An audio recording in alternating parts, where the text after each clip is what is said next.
At sunrise in Kohima, a fog drapes over the hills like white silk. From a ridge, the city looks asleep, tiny rooftops scattered across emerald slopes.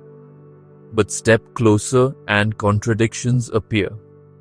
Inside a bamboo-walled cafe, the glow of 3 laptops reflects on foreign faces. A coder from Berlin, a designer from Manila, and a writer from Melbourne. They are sipping Zuto, the local rice beer, as if it's craft ale. The Wi-Fi hums on a solar backup battery, while outside, a grandmother spreads smoked beef on banana leaves for the morning bazaar. Dude, this feels unreal. You've got foreigners leaving Bali and Lisbon and they're choosing Nagaland, not the beaches of Goa, not Thailand's islands, Nagaland. I walked into a cafe today and saw an Italian UX designer helping a Naga teen set up a Figma file. At the same table, a Naga elder sipped green tea and nodded along like this was totally normal. This isn't some backpacker story. It's a migration wave nobody's talking about. Travel 20 kilometers out of Kohima into Khonoma, the village known worldwide for its green conservation movement. Bamboo fences, terraced rice fields, mist curling through alder trees. Here lives Akono, a 32-year-old entrepreneur who lists 2 ancestral rooms on Airbnb. His guests? A Canadian freelance copywriter and a Spanish illustrator who came for 2 weeks but stayed 6 months. They don't just sit inside, he laughs, serving me a steaming bowl of Galho. They help with paddy harvest, they join our feasts, and they teach his cousins digital design in the evenings. They say the air is lighter here. The numbers back it up. In 2024, Nagaland saw a 40% jump in long-stay foreign arrivals, with average stays stretching beyond 30 days, triple the Northeast Indian norm. Yet, beneath this serenity is a paradox. While nomads rave about authenticity, Nagaland's youth unemployment sits near 19%, double India's average. Laptops glow in bamboo huts, but villages endure 2 power cuts a week. A French freelancer praises the peace, while a Naga farmer quietly admits he may send his sons away to Dimapur because the fields no longer feed the family. And then there's the housing ripple. Rents in central Kohima rose 15% in 2024, with Airbnb listings pushing prices up in colonies like Midland and Upper Bayavu. For locals, the irony cuts deep. The smell of pork curry mingles with diesel smoke from a generator. Modern dreams clashing with old struggles. Meet Alim, 27, with a master's in English. She works part-time in a cafe serving oat lattes to nomads. Her pay, 8,000 rupees a month. Sometimes she serves coffee to foreigners earning more in 1 hour than she does in a month. Contrast that with Lucas, a developer from Portugal. Back home, he paid 900 euros for rent. Here, it's $200 with hills outside his window. He can code, hike, and breathe. Every morning, he jogs past the pig market in Kohima, filming short reels for his Lisbon friends, half amused, half enchanted. 2 truths, 1 soil. Abundance for some, scarcity for others. Meet Imti, a farmer in Mokokchung, started offering farm stay experiences to freelancers. They help him plant millet in exchange for Wi-Fi and home-cooked meals. His earnings doubled compared to just farming. So foreigners play farmer for photos while locals migrate out for jobs. Meet Aaron, 24, from Wokha, left Nagaland for a call center job in Bengaluru. His parents rented his old room to a South Korean digital marketer who works remotely from there now. I left because there were no jobs.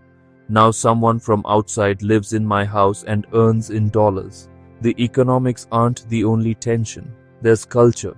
At a church gathering in Fek, an elder warns, their children are learning fast from foreigners, But will they still remember the stories of the log drums, or will the laptops drown them out? Others push back. A youth activist, Chuba, says, "Every generation fears dilution, but culture isn't a museum piece, it survives by evolving. If a German videographer teaches them editing and they use that to preserve their folk songs online, isn't that cultural survival?" This tug-of-war plays out in everyday moments. A shawl weaver streaming her work on Instagram, a grandmother frowning at a cafe where pork momos cost 200 rupees because nomads can pay it. To understand what's happening, follow the numbers. Internet penetration in Nagaland crossed 42% in 2024, but speeds vary wildly. Dimapur averages 35 Mbps, while villages often drop below 10 Mbps. That's enough for Zoom, barely. Average rent in Kohima for a 2-bedroom flat hit 18,000 rupees in 2024, up from 13,500 rupees in 2022. For nomads paying in euros or dollars, it's cheap. For locals earning 10,000 rupees to 12,000 rupees, it's crushing. A survey by a Dimapur hostel showed 65% of long-stay foreigners work in IT, design, or writing, industries that average $2,000 to $4,000 per month in income, nearly 20x the average Naga salary. Imagine 20 laptops glowing in a bamboo hut, each pulling in what an entire village makes in a month. That's the wealth gap in visual form. Tourism revenue in Nagaland grew 27% in 2023, but much of it clustered in Airbnb, cafes, and homestays catering to outsiders, not always trickling into local wage structures. The math is blunt. Nagaland is cheap for foreigners but expensive for locals. Yet Nagaland isn't passive. It's inventing its own response. Example 1. Naga ED. It is equipping schools with e-learning platforms. Foreign educators zoom in, locals gain digital skills that bridge global markets. Example 2. The Common Room, Kohima. This is a co-working cafe by two Naga sisters. They host coding boot camps, film screenings, and nomad local mixers. Example 3. Made in Nagaland Center. It is a government-backed platform connecting tribal weavers, woodcarvers, and farmers to global buyers. Digital nomads often volunteer their e-commerce skills here. Example 4. IT Park Kohima. It is already housing startups building logistics apps for the Northeast. Foreign consultants mentor Naga developers here. Example 5. Hiraka Women's Collective.